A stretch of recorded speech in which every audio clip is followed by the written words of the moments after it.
ನಮಸ್ಕಾರ ಸ್ನೇಹಿತರೆ, ನಾನು ನಿಮ್ಮ ಸುನೀಲ್ ಕುಮಾರ್ ಬ್ಯಾಚುಲರ್ಸ್ ಅಡುಗೆಗೆ ಎಲ್ಲರಿಗೂ ಕೂಡ ಸ್ವಾಗತ. ಸ್ನೇಹಿತರೆ, ಬೆಳಿಗ್ಗೆ ಏನು ನಾಷ್ಟ ಮಾಡಬೇಕು ಅನ್ನೋದು ಎಲ್ಲರ ಮನೆಯಲ್ಲಿ ಇರುವಂಥ ಸಮಸ್ಯೆ. ಹಾಗಾಗಿ ಇವತ್ತು ನಾನು ಮನೆಯಲ್ಲಿ ಬೆಳಿಗ್ಗೆ ಮಾಡಬಹುದಾದಂತಹ 4 ರೀತಿಯಾದಂತಹ ರೆಸಿಪಿಗಳನ್ನು ಹೇಳ್ಕೊಡ್ತಾ ಇದ್ದೀನಿ. ಮತ್ತ್ಯಾಕೆ ತಡ, ಬನ್ನಿ ನೋಡ್ಕೊಂಬರೋಣ. ಮೊದಲನೇದಾಗಿ ಸ್ನೇಹಿತರೆ, ನಾನಿಲ್ಲಿ ಮಾಡ್ತಾ ಇರೋದು ಕೇಸರಿ ಬಾತ್. ಯಾವ ಕೇಸರಿ ಬಾತ್ ಅಂತೀರಾ? ಅದು ಅನಾನಸಲ್ಲಿ ಮಾಡಬಹುದಾದಂಥ ತುಂಬಾ ಸ್ವಾದಿಷ್ಟಕರವಾದಂಥ ರೆಸಿಪಿ. ಹಾಗಾದರೆ ಬನ್ನಿ ಮಾಡೋಣ. ಇಲ್ಲಿ ಸ್ವಾದಿಷ್ಟಕರವಾದ ರೀತಿಯಲ್ಲಿ ಯಾವ ರೀತಿಯಲ್ಲಿ ಅನಾನಸ್ ಕೇಸರಿ ಬಾತನ್ನು ಮಾಡ್ತಾರೆ, ಅನಾನಸನ್ನು ಉಪಯೋಗಿಸಿ ಅಂತ ನೋಡ್ಕೊಂಬರೋಣ ಬನ್ನಿ. ಮೊದಲನೇದಾಗಿ ನಾನು ಒಂದು ಪಾತ್ರೆಯನ್ನು ಇಟ್ಕೊಂಡಿದ್ದೀನಿ. ಪಾತ್ರೆಯನ್ನು ಇಟ್ಕೊಂಡು ಅದಕ್ಕೆ 1 ಕಪ್ನಷ್ಟು ರವೆಯನ್ನು ಹಾಕ್ಕೊಳ್ತಾ ಇದ್ದೀನಿ. ರವೆಯನ್ನು ಹಾಕ್ಕೊಂಡು ಇದನ್ನು ಕ್ಲೀನಾಗಿ ಹುರ್ಕೋಬೇಕಾಗತ್ತೆ. ಹಸಿ ಸ್ಮೆಲ್ ಏನಿದೆ ರವಾದು, ಅದು ಹೋಗೋವರೆಗೂ ಹುರ್ಕೋಬೇಕಾಗತ್ತೆ. ರವೆಯಲ್ಲಿರುವಂಥ ರಾ ಸ್ಮೆಲ್ ಎಲ್ಲ ಹೋದ ನಂತರ ಅದನ್ನು ಎತ್ತಿಟ್ಕೊಳ್ತೀನಿ. ಎತ್ತಿಟ್ಕೊಂಡ ನಂತರ ನಾನಿಲ್ಲಿ ಒಂದು 4 ಪೀಸ್ನಷ್ಟು ಅನಾನಸ್ನ ಕಟ್ ಮಾಡಿ ಅದನ್ನು ಮಿಕ್ಸಿಯಲ್ಲಿ ರುಬ್ಕೊಂಡು ಬರ್ತೀನಿ. ಅಷ್ಟರಲ್ಲಿ ಒಂದು ಬಾಣಲಿ ಇಟ್ಕೊಂಡು ಬಾಣಲಿಗೆ 4 ಟೇಬಲ್ ಸ್ಪೂನಷ್ಟು ತುಪ್ಪ ಹಾಕ್ಕೊಳ್ತಾ ಇದ್ದೀನಿ. ತುಪ್ಪ ಹಾಕೊಂಡ ನಂತರ 50 ಗ್ರಾಮ್ನಷ್ಟು ಗೋಡಂಬಿಯನ್ನು ಬಿಡಿಸಿ ಅದನ್ನು ಈಗ ಹುರ್ಕೊಳ್ತಾ ಇದ್ದೀನಿ. ಈ ಗೋಡಂಬಿಗಳನ್ನು ಜಾಸ್ತಿ ಏನು ಹುರಿಯೋ ಅವಶ್ಯಕತೆ ಇಲ್ಲ, ಸ್ವಲ್ಪ ಬ್ರೌನಿಷ್ ಆದರೆ ಸಾಕು. ಅದಕ್ಕೆ 50 ಗ್ರಾಮ್ನಷ್ಟು ದ್ರಾಕ್ಷಿಯನ್ನು ಹಾಕ್ಕೊಳ್ತೀನಿ. ದ್ರಾಕ್ಷಿಯನ್ನು ಹುರ್ಕೊಳ್ತೀನಿ. ಆನಂತರ ಇದನ್ನು ಸಪ್ರೇಟು ಇನ್ನೊಂದು ಪಾತ್ರೆಗೆ ಎತ್ತಿಟ್ಕೊಳ್ತೀನಿ. ನಂತರ ಇದರಲ್ಲಿ ಏನು ಮಿಕ್ಕಿದೆ ಅದೇ ಒಂದು ತುಪ್ಪಕ್ಕೆ ಮತ್ತೆ 4 ಟೇಬಲ್ ಸ್ಪೂನಷ್ಟು ತುಪ್ಪವನ್ನು ಆ್ಯಡ್ ಮಾಡ್ಕೊಳ್ತೀನಿ. ತುಪ್ಪ ಕರಗಿ ಚೆನ್ನಾಗಿ ಕಾದ ನಂತರ ನಾನು ರುಬ್ಬಿಟ್ಕೊಂಡಿರುವಂತಹ ಅನಾನಸ್ ಪೇಸ್ಟ್ ಏನಿದೆ ಅದನ್ನು ಇದಕ್ಕೆ ಹಾಕ್ಕೊಳ್ತೀನಿ. ಇದು ಚೆನ್ನಾಗಿ ಕಾಯಲಿ. ಚೆನ್ನಾಗಿ ಕಾದ ನಂತರ ಇದಕ್ಕೆ ಇಮಿಡಿಯೇಟಾಗಿ ನಾನು ಸಕ್ಕರೆಯನ್ನು ಹಾಕ್ಕೊಳ್ತೀನಿ. ಸಕ್ಕರೆ ನೋಡಿ ಇಲ್ಲಿ ತೋರಿಸ್ತಾ ಇದ್ದೀನಿ, 1 ಬೌಲು. ಆನಂತರ ಇನ್ನು ಅರ್ಧ ಬೌಲು, ಟೋಟಲ್ಲು 1.5 ಬೌಲ್ನಷ್ಟು ಸಕ್ಕರೆಯನ್ನು ಹಾಕ್ಕೊಳ್ತಾ ಇದ್ದೀನಿ. ಸಕ್ಕರೆಯನ್ನು ಕ್ಲೀನಾಗಿ ಮಿಕ್ಸ್ ಮಾಡೋಣ. ಸಕ್ಕರೆ ಚೆನ್ನಾಗಿ ಅದ್ರ ಜೊತೆ ಹೊಂದ್ಕೊಳ್ಳಿ. ಸಕ್ಕರೆ ಚೆನ್ನಾಗಿ ಹೊಂದ್ಕೊಂಡು ಕೊತ ಅಂತ ಕುದ್ದ ನಂತರ ನಾನು ಇದಕ್ಕೆ ನೀರನ್ನು ಆ್ಯಡ್ ಮಾಡ್ತೀನಿ. ನೋಡಿ ಕುದೀತಾ ಇದೆ, ಇದಕ್ಕೆ ನೀರನ್ನು ಆ್ಯಡ್ ಮಾಡ್ತಾ ಇದ್ದೀನಿ. ಅದೇ ಸಕ್ಕರೆ ಏನು ಮೆಜರ್ಮೆಂಟಲ್ಲಿ ತೊಗೊಂಡಿದೆ ಅದೇ ಬೌಲ್ನಲ್ಲಿ 2 ಬೌಲ್ನಷ್ಟು ಸಕ್ಕರೆಯನ್ನು ನೀರನ್ನು ಆ್ಯಡ್ ಮಾಡಿದ್ದೀನಿ. ನೀರನ್ನು ಆ್ಯಡ್ ಮಾಡಿ ಇದನ್ನು ಕ್ಲೀನಾಗಿ ಮಿಕ್ಸ್ ಮಾಡ್ಕೊಳ್ಳೋಣ. ನೆನಪಲ್ಲಿರಲಿ, ಸಕ್ಕರೆ ಯಾವುದೇ ಕಾರಣಕ್ಕೂ ತಳ ಹಿಡಿಬಾರ್ದು, ಅದನ್ನು ನೋಡ್ಕೊಳ್ತಾ ಇರ್ರಿ. ಆನಂತರ ನಾನಿಲ್ಲಿ ಕೇಸರಿ ದಳವನ್ನು ಹಾಕ್ಕೊಳ್ತಾ ಇದ್ದೀನಿ. ಈ ಕೇಸರಿ ದಳವನ್ನು ಹಾಕ್ಕೊಳ್ಳೋದ್ರಿಂದ 2 ಉಪಯೋಗ. ಒಂದು, ಆರೋಗ್ಯಕ್ಕೆ ಒಳ್ಳೆಯದು, ಅದರ ಜೊತೆಗೆ ಒಳ್ಳೆ ಕಲರ್ ಬರುತ್ತೆ, ಘಮ ಅನ್ನುತ್ತೆ. ಸೊ ಹಾಗಾಗಿ ನಂತರ ಇದು ಚೆನ್ನಾಗಿ ಕುದಿಲಿ. ಕುದಿದ ನಂತರ ಇದಕ್ಕೆ ನಾನು ರವೆಯನ್ನು ಮಿಕ್ಸ್ ಮಾಡ್ಕೊಳ್ತೀನಿ. ರವೆಯನ್ನು ನೆನಪಲ್ಲಿರಲಿ, ಒಂದೇ ಸಾರಿ ಹಾಕ್ಬಾರ್ದು, ನಿಧಾನಕ್ಕೆ ಒಂದು ಕೈಯಲ್ಲಿ ರವೆಯನ್ನು ಹಾಕ್ಕೊಂಡು ಇನ್ನೊಂದು ಕೈಯಲ್ಲಿ ಅದನ್ನು ತಿರುಗಿಸ್ಕೊಳ್ತಾ ಇರಬೇಕು. ಇಲ್ಲದೇ ಇದ್ದರೆ ಗಂಟಾಗ್ಬಿಡುತ್ತೆ. ಸೊ ಹಾಗಾಗಿ ನಿಧಾನಕ್ಕೆ ರವೆಯನ್ನು ಸಂಪೂರ್ಣವಾಗಿ ಇದಕ್ಕೆ ಹಾಕ್ಕೊಂಡಿದ್ದೀನಿ. ಹಾಕ್ಕೊಂಡ ನಂತರ ಕ್ಲೀನಾಗಿ ಮಿಕ್ಸ್ ಮಾಡಿ, ತಳ ಹಿಡಿಬಾರ್ದು, ಅದನ್ನು ನೆನಪಲ್ಲಿಟ್ಕೊಳ್ಳಿ.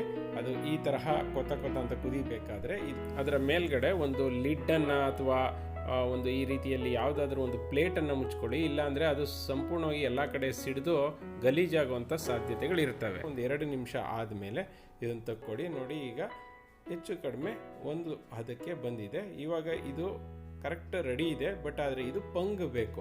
ಸೊ ಪಂಗಬೇಕಾದ ಕಾರಣಕ್ಕೋಸ್ಕರ ಇದನ್ನು ಕ್ಲೀನಾಗಿ ತಿರುಗಿಸ್ಕೊಂಡು ಇನ್ನೂ ಒಂದು 5 ನಿಮಿಷ ಇಟ್ಟರೆ ನೋಡ್ರಿ, ಈಗ ಕೇಸರಿ ಬಾತು ರೆಡಿ ಇದೆ. ಕೊನೆಯಲ್ಲಿ ನಾವು ಇದಕ್ಕೆ ದ್ರಾಕ್ಷಿ ಗೋಡಂಬಿ ಏನು ಹುರಿದಿಟ್ಕೊಂಡಿದ್ದೋ ಇದನ್ನು ಹಾಕಿ ಮಿಕ್ಸ್ ಮಾಡಿದ್ರೆ ಕೇಸರಿ ಬಾತು ರೆಡಿ. ಈ ಒಂದು ಕೇಸರಿ ಬಾತ್ ಹೇಗಿದೆ ಅಂತ ಒಂದ್ಸರಿ ತಿಂದು ನೋಡೋಣ.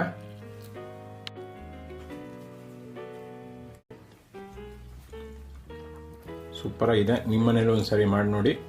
ಕೇಸರಿ ಬಾತ್ ಮಾಡೋದು ಹೇಗೆ ಅಂತ ನೀವೆಲ್ಲರೂ ತಿಳ್ಕೊಂಡು ಆಯಿತು. ಮತ್ತೊಂದು ರೆಸಿಪಿಗೆ ಹೋಗೋಣ. ಅದು ನಿಮಗೆಲ್ಲರೂ ಕೂಡ ಇಷ್ಟಪಡುವಂಥ ಸ್ವಾದಿಷ್ಟಕರವಾದಂತಹ ಟೊಮೊಟೊ ಪಲಾವ್. ಅದನ್ನು ಮಾಡಿ ನೋಡೋಣ ಬನ್ನಿ. ಟೊಮೊಟೊ ಪಲಾವ್ ಅಂತ ಹೇಳಿದ್ರೆ ಬಾಯಲ್ಲಿ ನೀರು ಬರುತ್ತೆ. ಅದನ್ನು ತುಂಬ ಈಸಿ ವೇಯಲ್ಲಿ ಹೇಗೆ ಮಾಡೋದು ಅಂತ ಹೇಳ್ಕೊಡ್ತೀನಿ ಬನ್ನಿ. ಮೊದಲನೇದಾಗಿ ಒಂದು ಕುಕ್ಕರ್ನನ್ನು ತೊಗೊಂಡಿದ್ದೀನಿ. ಅದಕ್ಕೆ ನಾನು ಸುಮಾರು 2 ಟೇಬಲ್ ಸ್ಪೂನ್ನಷ್ಟು ಎಣ್ಣೆಯನ್ನು ಹಾಕ್ಕೊಳ್ತಾ ಇದ್ದೀನಿ. ಎಣ್ಣೆ ಚೆನ್ನಾಗಿ ಕಾಯಲಿ ಸ್ನೇಹಿತರೆ. ಎಣ್ಣೆ ಚೆನ್ನಾಗಿ ಕಾದ ನಂತರ ಸಾಸಿವೆ 2 ಚಿಟಿಕೆಯಷ್ಟು ಹಾಕ್ಕೊಳ್ತಾ ಇದ್ದೀನಿ.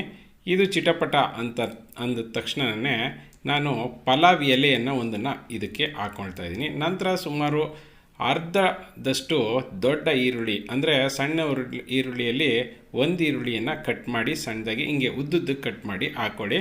ಇದನ್ನು ಫ್ರೈ ಮಾಡ್ಕೊಳ್ಳೋಣ. ನಾನಿಲ್ಲಿ 2 ಇಂಚಿನ 2 ಚಕ್ಕೆ, ನಂತರ 5 ಲವಂಗನ ತೊಗೊಂಡಿದ್ದೀನಿ. ಇದನ್ನು ಚೆನ್ನಾಗಿ ಜಜ್ಕೊಂಡು ಬಂದಿದ್ದೀನಿ. ಅದಕ್ಕೇನೆ ಏಲಕ್ಕಿ 2 ಆ್ಯಡ್ ಮಾಡ್ಕೊಂಡಿದ್ದೀನಿ. ಇವೆಲ್ಲವನ್ನು ಕೂಡ ಇದಕ್ಕೆ ಹಾಕೋಣ. ನಾನಿಲ್ಲಿ ಯಾವುದೇ ರೀತಿಯಾದಂಥ ಮಸಾಲೆಯನ್ನು ಯೂಸ್ ಮಾಡ್ತಾಯಿಲ್ಲ, ಹಾಗೆ ಮಾಡೋದನ್ನು ಹೇಳ್ಕೊಡ್ತಾ ಇದ್ದೀನಿ. ನಂತರ ಇದು ಫ್ರೈ ಆದ ನಂತರ ಸುಮಾರು 1 ಟೇಬಲ್ ಸ್ಪೂನಷ್ಟು ಶುಂಠಿ ಬೆಳ್ಳುಳ್ಳಿ ಪೇಸ್ಟನ್ನು ಕೂಡ ಇದಕ್ಕೆ ಆ್ಯಡ್ ಮಾಡ್ಕೊಳ್ಳೋಣ. ಇದನ್ನು ಕೂಡ ಕ್ಲೀನಾಗಿ ಫ್ರೈ ಮಾಡ್ಕೊಳ್ಳೋಣ. ನಂತರ ನಾನಿಲ್ಲಿ 2 ಟೊಮೊಟೊವನ್ನು ಸಣ್ಣದಾಗಿ ಹಚ್ಕೊಂಡು ಬಂದಿದ್ದೀನಿ. ನಿಮಗೆ ಬೇಕಂದರೆ ಇದಕ್ಕೆ ಇನ್ನೂ ಜಾಸ್ತಿ ಟೊಮೊಟೊಗಳನ್ನು ಹಾಕೋಬೋದು.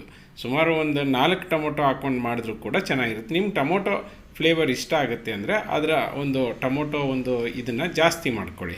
ಸೊ ಇದನ್ನು ಕ್ಲೀನಾಗಿ ಫ್ರೈ ಮಾಡ್ಕೊಳ್ಳಿ. ನೋಡಿ, ಈ ರೀತಿಯಲ್ಲಿ ಚೆನ್ನಾಗಿ ಟೊಮೊಟೊ ಬೇಯಬೇಕು, ಮ್ಯಾಶ್ ಆಗೋ ಥರ ಆಗಬೇಕು. ಆನಂತರ ಇದಕ್ಕೆ ಸಾಂಬಾರು ಪುಡಿಯನ್ನು 1 ಟೀ ಸ್ಪೂನಷ್ಟು ಸಾಂಬಾರು ಪುಡಿ ಹಾಕ್ಕೊಂಡಿದ್ದೀನಿ. ನಂತರ 1 ಟೇಬಲ್ ಸ್ಪೂನಷ್ಟು ಕೆಂಪು ಮೆಣಸಿನ್ಕಾಯಿ ಪುಡಿ ಹಾಕ್ಕೊಂಡಿದ್ದೀನಿ. ನಿಮಗೆ ಖಾರ ಜಾಸ್ತಿ ಬೇಕು ಅಂದರೆ ಇನ್ನೂ ಜಾಸ್ತಿ ಹಾಕ್ಕೊಳ್ಳಿ. ಅರಿಶಿನದ ಪುಡಿ ಸುಮಾರು 1 ಚುಟಕಿಯಷ್ಟು ಹಾಕ್ಕೊಂಡಿದ್ದೀನಿ. ನಂತರ ರುಚಿಗೆ ತಕ್ಕಷ್ಟು ಉಪ್ಪನ್ನು ಆ್ಯಡ್ ಮಾಡ್ಕೊಳ್ಳೋಣ. ಸೊ ಇಲ್ಲಿಗೆ ಎಲ್ಲ ರೀತಿಯಾದಂಥ ಮಸಾಲೆಗಳನ್ನು ಹಾಕಿ ಆಯಿತು. ಆನಂತರ ಇದನ್ನು ಕ್ಲೀನಾಗಿ ಫ್ರೈ ಮಾಡ್ಕೊಳ್ಳೋಣ. ಇದರಲ್ಲಿ ನಾವು ಏನು ಕೆಂಪು ಮೆಣಸಿನ್ಕಾಯಿ ಪುಡಿ ಮತ್ತು ಸಾಂಬಾರು ಪುಡಿ ಹಾಕಿದ್ದೀವಲ್ಲ ಅದೆಲ್ಲನೂ ಸ್ಮೆಲ್ ಹೋಗಲಿ. ಅನಂತರ 1 ಟೇಬಲ್ ಸ್ಪೂನಷ್ಟು ನಾನು ತೆಂಗಿನಕಾಯಿ ತುರಿಯನ್ನು ಇದಕ್ಕೆ ಬಳಸಿದ್ದೀನಿ. ತೆಂಗಿನಕಾಯಿ ತುರಿ ಹಾಕ್ಕೊಂಡು ಕೂಡ ಫ್ರೈ ಮಾಡ್ಕೊಳ್ಳಿ. ಫ್ರೈ ಆದ ನಂತರ ನಾನು ಇದಕ್ಕೆ ನೀರನ್ನು ಆ್ಯಡ್ ಮಾಡ್ತಾಯಿದ್ದೀನಿ. ನೆನಪಲ್ಲಿರಲಿ, ಒಂದು ಮೆಜರ್ಮೆಂಟ್ ಗ್ಲಾಸನ್ನು, ಅಕ್ಕಿಯನ್ನು ಯಾವ ಮೆಜರ್ಮೆಂಟಲ್ಲಿ ತೊಗೊಳ್ತೀರಾ ಆ ಮೆಜರ್ಮೆಂಟ್ ಗ್ಲಾಸನ್ನು ತೊಗೊಂಡು ಆ ಒಂದು ಗ್ಲಾಸಲ್ಲಿ 2 ಗ್ಲಾಸ್ನಷ್ಟು ನೀರು ಹಾಕ್ಕೊಳ್ಳಿ. ಅಂದರೆ 1 ಗ್ಲಾಸ್ನಷ್ಟು ಅಕ್ಕಿಗೆ ಸುಮಾರು 2 ಗ್ಲಾಸ್ನಷ್ಟು ನೀರು ಹಾಕ್ಕೋಬೇಕು.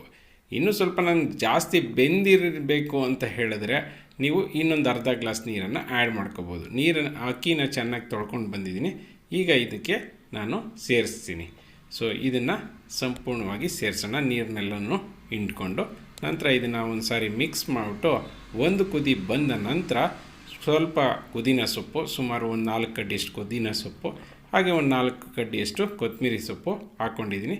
ಇವೆಲ್ಲವನ್ನು ಕೂಡ ಮತ್ತೆ ಮಿಕ್ಸ್ ಮಾಡಿ ಇದನ್ನು ಕೂಗಿಸ್ಕೊಳ್ಳೋಣ. ಇದರ ಮೇಲೆ ಲಿಡ್ಡನ್ನು ಕ್ಲೋಸ್ ಮಾಡಿ ಸುಮಾರು 2 ಬಾರಿ ಇದು ಕೂಗಿದ ನಂತರ ಇದನ್ನು ಓಪನ್ ಮಾಡ್ಕೊಳ್ಳೋಣ. ಸ್ನೇಹಿತರೆ, ಈ ರೆಸಿಪಿ ತುಂಬ ಬೇಗ ಆಗುತ್ತೆ, ಹಾಗೆ ಕಡಿಮೆ ಮಸಾಲೆ ಇರುತ್ತೆ. ಸೊ ಹಾಗೆ ಇದ್ರ ಜೊತೆಗೆ ಟೇಸ್ಟ್ ಕೂಡ ಡಬಲ್ ಆಗಿರುತ್ತೆ. ನೋಡ್ತಾ ಇದ್ದೀರಲ್ಲ ಎಷ್ಟು ಚೆನ್ನಾಗಿ ಅನ್ನ ಆಗಿದೆ ಅಂತ. ನೋಡಿ, ಈ ಅನ್ನವನ್ನು ನೀವು ಇಷ್ಟ ಬಂದಾಗೆಲ್ಲನೂ ಮಿಕ್ಸ್ ಮಾಡಬೇಡಿ, ಇದೇ ರೀತಿಯಲ್ಲಿ ಮಿಕ್ಸ್ ಮಾಡ್ಕೊಳ್ಳಿ.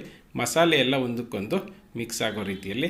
ಆನಂತರ ಇದನ್ನು ಸರ್ವ್ ಮಾಡ್ಕೊಂಡಿದ್ದೀನಿ. ಎಷ್ಟು ಚೆನ್ನಾಗಿದೆ ನೋಡಿ ಸ್ನೇಹಿತರೆ, ಬಾಯಲ್ಲಿ ನೀರು ಬರ್ತಾಯಿದೆ. ನಿಜಕ್ಕೂ ಕೂಡ ತುಂಬಾ ಟೇಸ್ಟಿಯಾಗಿರುತ್ತೆ. ನೀವು ಕೂಡ ಇದನ್ನು ನಿಮ್ಮ ಮನೆಯಲ್ಲಿ ಒಮ್ಮೆ ಮಾಡಿ ನಿಮ್ಮ ಮನೆಯವರಿಗೆಲ್ಲ ಕೊಡಿ, ನಿಜವಾಗ್ಲೂ ಕೂಡ ತುಂಬ ಇಷ್ಟಪಡ್ತಾರೆ. ನೆಕ್ಸ್ಟ್ ರೆಸಿಪಿಗೆ ಹೋಗೋದಾದರೆ ಅದು ಚಿತ್ರಾನ್ನ ಅಂದ ತಕ್ಷಣ ನಾರ್ಮಲ್ ಚಿತ್ರಾನ್ನ ಅನ್ಕೋಬೇಡಿ. ಇದು ಎಲೆಕೋಸಿನಿಂದ ಮಾಡಬಹುದಂತ ರುಚಿಕರವಾದಂತಹ ಒಂದು ಚಿತ್ರಾನ್ನ ಯಾರಿಗಿಷ್ಟ ಆಗಲ್ಲ ಸ್ನೇಹಿತರೆ ಹೇಳಿ. ಅದರಲ್ಲೂ ಕೂಡ ಈರುಳ್ಳಿ ಇಲ್ಲದೆ ಎಲೆಕೋಸಿನಲ್ಲಿ ಚಿತ್ರಾನ್ನ ಮಾಡಿದ್ರೆ ಅದರ ಟೇಸ್ಟ್ ಡಬಲ್ ಆಗಿರುತ್ತೆ. ಹೇಗೆ ಮಾಡೋದು ನೋಡ್ಕೊಂಬರೋಣ ಬನ್ನಿ. ಮೊದಲನೇದಾಗಿ ಒಂದು ಬಾಣಲಿಯನ್ನು ತೊಗೊಂಡಿದ್ದೀನಿ. ಇದಕ್ಕೆ 2 ಟೇಬಲ್ ಸ್ಪೂನಷ್ಟು ಎಣ್ಣೆಯನ್ನು ಹಾಕ್ಕೊಳ್ತೀನಿ. ಎಣ್ಣೆ ಕಾದ ನಂತರ 1/4 ಟೀ ಸ್ಪೂನಷ್ಟು ಸಾಸಿವೆಯನ್ನು ಇದಕ್ಕೆ ಹಾಕ್ಕೊಳ್ತೀನಿ. ಸಾಸಿವೆ ಚಿಟಪಟ ಅಂದ ತಕ್ಷಣವೇ 1 ಟೇಬಲ್ ಸ್ಪೂನಷ್ಟು ಕಡಲೆಬೇಳೆಯನ್ನು ಇದಕ್ಕೆ ಹಾಕ್ಕೊಂಡಿದ್ದೀನಿ. ನಂತರ ಕಡಲೆಬೀಜ ನಿಮಗೆ ಎಷ್ಟು ಬೇಕಾದರೂ ಹಾಕ್ಬೋದು. ಟೇಸ್ಟು ಜಾಸ್ತಿ ಆಗುತ್ತೆ ಕಡಲೆ ಬೀಜ ಆಗೋದ್ರಿಂದ. ಎಲ್ಲವನ್ನು ಕೂಡ ಕ್ಲೀನಾಗಿ ಹುರ್ಕೊಳ್ಳೋಣ. ನಾನಿಲ್ಲಿ ಸುಮಾರು ಒಂದು 100 ಗ್ರಾಮ್ನಷ್ಟು ಕಡಲೆ ಬೀಜವನ್ನು ಹಾಕ್ಕೊಂಡು ಹುರ್ಕೊಳ್ತಾ ಇದ್ದೀನಿ. ಬೀಜ ಎಲ್ಲನೂ ಚಿಟಪಟ ಅಂತ ಅನ್ನಲಿ. ಆ ನಂತರ ನಾನಿಲ್ಲಿ 2 ಕಡ್ಡಿಯಷ್ಟು ಕರಿಬೇವನ್ನು ಹಾಕ್ಕೊಳ್ತಾ ಇದ್ದೀನಿ. ಇದನ್ನು ಕೂಡ ಫ್ರೈ ಮಾಡ್ಕೊಳ್ಳೋಣ. ನಂತರ ಮೆಣಸಿನ್ಕಾಯಿ, ಹಸಿರು ಮೆಣಸಿನ್ಕಾಯಿ ಸುಮಾರು 4 ಹಸಿರು ಮೆಣಸಿನ್ಕಾಯಿಗಳನ್ನು, ದೊಡ್ಡ ಹಸಿರು ಮೆಣಸಿನ್ಕಾಯಿನ ಸಣ್ಣದಾಗಿ ಕಟ್ ಮಾಡಿ ಹಾಕ್ಕೊಂಡಿದ್ದೀನಿ, ಉದ್ದುದ್ದ ಕಟ್ ಮಾಡಿ ಹಾಕ್ಕೊಂಡಿದ್ದೀನಿ. ಸೊ ಎಲ್ಲವನ್ನು ಕೂಡ ಕ್ಲೀನಾಗಿ ಫ್ರೈ ಮಾಡ್ಕೊಳ್ಳೋಣ. ಇಲ್ಲ ಕಡಲೆ ಬೀಜ ಮೆತ್ತಗಾಗ್ಬಿಡುತ್ತೆ ಅಂದರೆ ನೀವು ಸಪ್ರೇಟ್ ಕಡಲೆ ಬೀಜನ ಎತ್ತಿಟ್ಕೋಬೋದು. ನಂತರ ಸ್ನೇಹಿತರೆ, ಎಲೆಕೋಸನ್ನು ನಾನು 1/4 kg ಎಲೆಕೋಸನ್ನು ಸಣ್ಣದಾಗಿ ಹಚ್ಕೊಂಡು ಬಂದಿದ್ದೀನಿ. ಇದನ್ನು ಇದಕ್ಕೆ ಹಾಕ್ಕೊಳ್ಳೋಣ. ಇದನ್ನು ಹಾಕ್ಕೊಂಡು ಇದನ್ನು ಕ್ಲೀನಾಗಿ ಹುರ್ಕೊಳ್ಳೋಣ. ನಾನು ಈರುಳ್ಳಿ ಬದಲು ಈ ಎಲೆಕೋಸನ್ನು ಇಲ್ಲಿ ಯೂಸ್ ಮಾಡ್ತಾಯಿದ್ದೀನಿ. ತುಂಬಾ ಟೇಸ್ಟಿಯಾಗಿರುತ್ತೆ ಸ್ನೇಹಿತರೆ. ಇದು ಬೆಂದ ನಂತರ ತುಂಬ ಕಡಿಮೆ ಆಗುತ್ತೆ. ನಂತರ ಅರಿಶಿಣವನ್ನು ಸುಮಾರು 1/4 ಟೀ ಸ್ಪೂನಷ್ಟು ಅರಿಶಿಣವನ್ನು ಇದಕ್ಕೆ ಹಾಕ್ಕೊಳ್ತಾ ಇದ್ದೀನಿ. ನಿಮಗೆ ಕಲರ್ ಜಾಸ್ತಿ ಬೇಕು ಅಂದರೆ ಇನ್ನೊಂದು ಸ್ವಲ್ಪ ಅರಿಶಿಣವನ್ನು ಜಾಸ್ತಿ ಹಾಕ್ಕೊಳ್ಳಿ. ಇದನ್ನು ಕೂಡ ಮಿಕ್ಸ್ ಮಾಡ್ಕೊಳ್ಳೋಣ. ನೆನಪಲ್ಲಿರಲಿ, ಈ ಎಲೆಕೋಸು ಚೆನ್ನಾಗಿ ಬೇಯೋವರೆಗೂ ಕೂಡ ನೀವು ಬೇಯಿಸ್ಕೋಬೇಕಾಗತ್ತೆ. ಸುಮಾರು 75% ಎಲೆಕೋಸು ಬೆಂದ ನಂತರ ನೀವು ಇದಕ್ಕೆ ಟೊಮೊಟೊ ಹಾಕೋಬೇಕಾಗುತ್ತೆ. ಸುಮಾರು ನಾನಿಲ್ಲಿ 2 ನಾಟಿ ಟೊಮೊಟೊನ ಇದಕ್ಕೆ ಹಾಕ್ಕೊಂಡಿದ್ದೀನಿ, ಕಟ್ ಮಾಡಿ ಸಣ್ಣದಾಗಿ. ಸೊ ಇದನ್ನು ಕೂಡ ಕ್ಲೀನಾಗಿ ಫ್ರೈ ಮಾಡ್ಕೊಳ್ಳೋಣ. ಟೊಮೊಟೊ ಚೆನ್ನಾಗಿ ಬೇಯೋವರೆಗೂ ಕೂಡ ನೀವು ಇದನ್ನು ಕ್ಲೀನಾಗಿ ಆಡಿಸ್ಕೊಳ್ಳಿ, ಚೆನ್ನಾಗಿ ಬೇಯಿಸ್ಕೊಳ್ಳಿ. ಸೊ ಹಿಂಗೆ ಆಡಿಸೋದ್ರಿಂದ ಚೆನ್ನಾಗಿ ಬೇಯುತ್ತೆ. ಲಾಸ್ಟಲ್ಲಿ ಕೊನೆಗೆ ನಿಮಗೆ ಎಷ್ಟು ಬೇಕೋ ಅಷ್ಟು ಉಪ್ಪನ್ನು ಹಾಕ್ಕೊಳ್ಳಿ. ಇದಕ್ಕೆ ನಿಂಬೆಹಣ್ಣಿನ ಅವಶ್ಯಕತೆ ಬೀಳೋದಿಲ್ಲ ಸ್ನೇಹಿತರೆ. ಇಲ್ಲ ನಾನು ನಿಂಬೆಹಣ್ಣು ಹಾಕ್ಕೊಳ್ತೀನಿ ಅಂದರೂ ಕೂಡ ಆ ನಂತರ ಕೂಡ ನಿಮಗೆ ಹುಳಿ ಜಾಸ್ತಿ ಬೇಕು ಅಂದರೆ ಇದಕ್ಕೆ ನಿಂಬೆಹಣ್ಣನ್ನು ಹಾಕ್ಕೋಬಹುದು. ನಂತರ ಎಲ್ಲವೂ ಕೂಡ ಚೆನ್ನಾಗಿ ಬೆಂದಿದೆ ಅಂತ ಕನ್ಫರ್ಮ್ ಆದಮೇಲೆ ಕೊತ್ತಂಬರಿ ಸೊಪ್ಪನ್ನು ಸುಮಾರು ನಾನಿಲ್ಲಿ 2-3 ಕಡ್ಡಿಯಷ್ಟು ಕೊತ್ತಂಬರಿ ಸೊಪ್ಪನ್ನು ಕಟ್ ಮಾಡಿ ಹಾಕ್ಕೊಳ್ತಾ ಇದ್ದೀನಿ. ಕೊತ್ತಂಬರಿ ಸೊಪ್ಪು ಜಾಸ್ತಿ ಹಾಕೋದ್ರಿಂದನೂ ಒಳ್ಳೆ ಟೇಸ್ಟ್ ಇರುತ್ತೆ. ಸೊ ಹಾಗಾಗಿ ಇದನ್ನು ಕೂಡ ಎಲ್ಲ ಬೆಂದ ನಂತರ ಇದನ್ನು ಒಂದು ಸ್ವಲ್ಪ ಹೊತ್ತು ಹುರ್ಕೊಳ್ಳೋಣ. ನಂತರ ರೆಡಿ ಮಾಡಿರುವಂಥ ಅನ್ನ ಅಂದರೆ ಬೇಯಿಸಿ ಇಟ್ಕೊಂಡಿರುವಂಥ ಅನ್ನವನ್ನು ಇದಕ್ಕೆ ಹಾಕ್ಕೊಳ್ಳೋಣ. ನಾನು ಸಂಪೂರ್ಣವಾಗಿ ಎಲ್ಲ ಒಂದು ಗೊಜ್ಜಿಗೂ ಕೂಡ ಇದನ್ನು ಹಾಕ್ಕೊಂಡಿಲ್ಲ, ಸ್ವಲ್ಪ ಗೊಜ್ಜನ್ನು ಸೈಡ್ಗೆ ಎತ್ತಿಟ್ಕೊಂಡಿದ್ದೀನಿ. ಆನಂತರ ಕೂಡ ನೀವು ಕಲಿಸ್ಕೊಂಡು ತಿನ್ನಬಹುದು ಸ್ನೇಹಿತರೆ. ಬನ್ನಿ ಸರ್ವ್ ಮಾಡ್ಕೊಂಡು ನೋಡೋಣ ಹೇಗಿರುತ್ತೆ ಅಂತ. ನಿಜವಾಗ್ಲೂ ಕೂಡ ತುಂಬ ಒಳ್ಳೆಯ ಟೇಸ್ಟ್ ಇರುತ್ತೆ ಸ್ನೇಹಿತರೆ. ನೋಡಿದ್ರಲ್ಲ ಸ್ನೇಹಿತರೆ, ಯಾವುದೇ ರೀತಿ ಈರುಳ್ಳಿಯನ್ನೇ ಉಪಯೋಗಿಸದೆ ಮಾಡಬಹುದಾದಂಥ ಚಿತ್ರಾನ್ನ ನಿಮಗೆಲ್ಲ ಇಷ್ಟ ಆಯಿತು. ಹಾಗಾದರೆ ನೆಕ್ಸ್ಟ್ ರೆಸಿಪಿಗೆ ಹೋಗೋಣ ಬನ್ನಿ. ನೆಕ್ಸ್ಟ್ ರೆಸಿಪಿ ಯಾವುದು ಅಂತೀರಾ? ಅದು ಬ್ಯಾಚುಲರ್ಸ್ ಪ್ರಿಯವಾದಂತಹ ಜೀರಾ ರೈಸ್. ತುಂಬಾ ಚೆನ್ನಾಗಿರುತ್ತೆ. ಅದನ್ನು ಹೇಗೆ ಮಾಡೋದು ಗೊತ್ತಾ?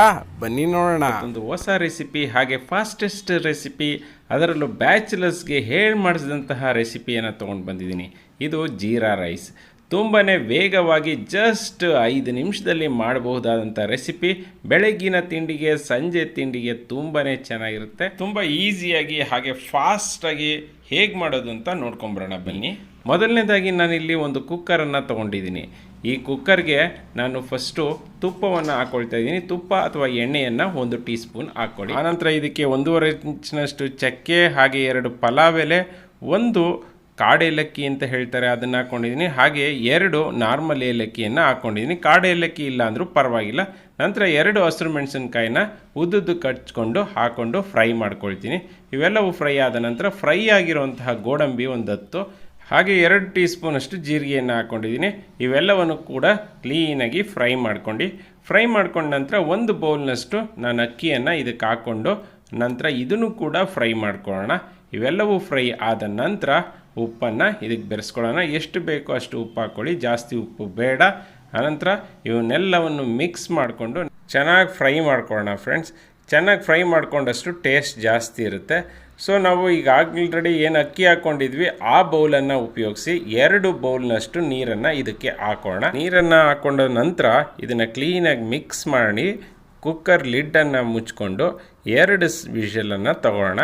2 ವಿಷಿಲ್ ತಗೊಂಡ ನಂತರ ಇದು ತಣ್ಣಗಾದ ನಂತರ ವಿಷಿಲನ್ನು ಒಂದು ಸಾರಿ ಚೆಕ್ ಮಾಡಿಕೊಂಡು ತೆಗೆದು ನೋಡಿದ್ರೆ ನೋಡಿ ರೆಸಿಪಿ ರೆಡಿ ಇದೆ. ಆನಂತರ ಇದನ್ನು ನಿಧಾನಕ್ಕೆ ಮೇಲಿಂದ ಕೆಳಗಡೆಗೆ ಫುಲ್ಲು ಸಂಪೂರ್ಣವಾಗಿ ಮಿಕ್ಸ್ ಮಾಡಿ ಸರ್ವ್ ಮಾಡ್ಕೊಳ್ತಾ ಇದ್ದೀನಿ. ಎಷ್ಟು ಟೇಸ್ಟಿಯಾಗಿರುತ್ತೆ ಅಂದರೆ ಸ್ನೇಹಿತರೆ ರೆಸಿಪಿ, ಒಂದು ಸಾರಿ ನೀವು ಮನೆಯಲ್ಲಿ ಮಾಡ್ಕೊಂಡು ತಿಂದರೆ ಮತ್ತೆ ಇದೇ ರೆಸಿಪಿಯನ್ನು ತಿಂತೀರಾ. ಇದಕ್ಕೆ ಗ್ರೇವಿ ಇದ್ರಂತೂ ಇದರ ಟೇಸ್ಟ್ ಡಬಲ್ ಆಗುತ್ತೆ ಸ್ನೇಹಿತರೆ. ನೋಡಿದ್ರಲ್ಲ ಸ್ನೇಹಿತರೆ, ಇವತ್ತು ನಾನು ಮಾಡಿದಂತಹ ವಿಡಿಯೋ ನಿಮಗೆಲ್ಲ ಇಷ್ಟ ಆಯಿತು ಅಂತ ಅಂದ್ಕೊಳ್ತೀನಿ. ನೋಡಿದ್ರಲ್ಲ ಸ್ನೇಹಿತರೆ, ಇವತ್ತು ಮಾಡಿದಂತಹ 4 ರೆಸಿಪಿಗಳು ಕೂಡ ಡಿಫ್ರೆಂಟ್ ಆಗಿತ್ತಲ್ವಾ. ನಿಮಗೆಲ್ಲ ಈ ಒಂದು ರೆಸಿಪಿಗಳು ತುಂಬಾ ಇಷ್ಟ ಆಯಿತು ಅಂದ್ಕೊಳ್ತೀನಿ. ಇಷ್ಟ ಆಗಿದ್ರೆ ಗೊತ್ತಲ್ಲ, ಒಂದು ಲೈಕ್ ಕೊಡೋದನ್ನು ಮರಿಬೇಡಿ ಸ್ನೇಹಿತರೆ. ಹಾಗೆ ನಮ್ಮ ಚಾನಲ್ಗೆ ಸಬ್ಸ್ಕ್ರೈಬ್ ಆಗಿ. ಇನ್ನು ಮತ್ತಷ್ಟು ರೆಸಿಪಿಗಳನ್ನು ನಾವು ಮಾಡಿ ಹಾಕೋದಕ್ಕೆ ನಮಗೆ ಸ್ಫೂರ್ತಿಯನ್ನು ನೀಡಿ ಅಂತ ಕೇಳ್ಕೊಳ್ತಾ ವಿಡಿಯೋವನ್ನು ಮುಗಿಸ್ತಾ ಇದ್ದೀನಿ. ಹಾಗೆ ಸ್ನೇಹಿತರೆ, ನಮ್ಮ ಲಾಸ್ಟ್ ರೆಸಿಪಿಗೆ ಸಂಬಂಧಪಟ್ಟ ಹಾಗೆ ಮೊದಲನೇ ಕಾಮೆಂಟನ್ನು ಶ್ವೇತಾ ಸಂತೋಷ್ರವರು ಕೊಟ್ಟಿದ್ದಾರೆ. ಹಾಗೆ ಮೊದಲನೇ ಉತ್ತರವನ್ನು ವೈಭವ್ ಗೌಡ ಅವರು ಕೊಟ್ಟಿದ್ದಾರೆ. ಹಾಗೆ ಯಾರೆಲ್ಲ ನಮ್ಮ ವಿಡಿಯೋಗಳನ್ನು ನೋಡಿದ್ದೀರಾ, ಲೈಕ್ ಮಾಡಿದ್ದೀರಾ, ಹಾಗೆ ನಮ್ಮ ಪ್ರಶ್ನೆಗಳಿಗೆ ಉತ್ತರವನ್ನು ನೀಡಿದ್ದೀರಾ, ಅವರೆಲ್ಲರಿಗೂ ಕೂಡ ನನ್ನ ಹೃದಯಪೂರ್ವಕವಾದಂತಹ ನಮನವನ್ನು ಸಲ್ಲಿಸುತ್ತಾ, ಇವತ್ತಿನ ಪ್ರಶ್ನೆ ಏನಪ್ಪ ಅಂದರೆ, ಈ ರೆಸಿಪಿಲಿ ತುಂಬ ವೇಗವಾಗಿ ಸರಳವಾಗಿ ಮಾಡಬಹುದಾದಂಥ ರೆಸಿಪಿ ಯಾವುದು ಅಂತ ನನಗೆ ಹೇಳಬೇಕು. ಜೈ ಹಿಂದ್, ಜೈ ಕರ್ನಾಟಕ.